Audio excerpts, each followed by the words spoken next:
নমস্কার বন্ধুরা, আশা করি সবাই ভালো আছো। আজকে চড়ক পুজো, বাংলা বছরের শেষ দিন। রাত পোহালেই নতুন বছরের শুরু।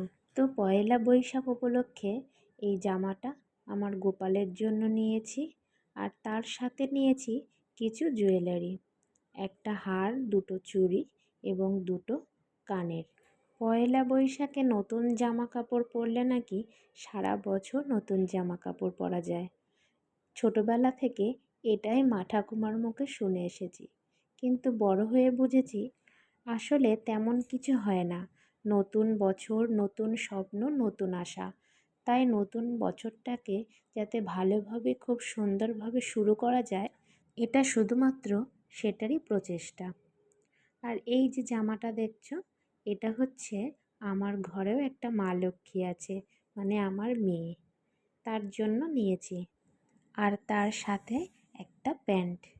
তো এটাই হলো আমার পয়লা বৈশাখে আমার গোপু সোনা এবং আমার মেয়ের জন্য খুবই সামান্য উপহার। আমার ভিডিওটা কেমন লাগলো অবশ্যই তোমরা কমেন্ট করে জানাবে। সবাইকে নতুন বছরের অগ্রিম শুভেচ্ছা, শুভ নববর্ষ। সবাই ভালো থাকবে, সুস্থ থাকবে এবং অপরকে ভালো রাখবে। রাধে রাধে।